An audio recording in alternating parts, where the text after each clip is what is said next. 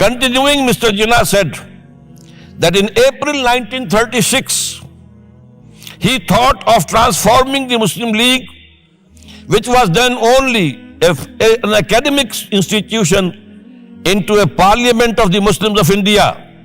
From that time to the end of his life, he continued. Iqbal stood like a rock by him.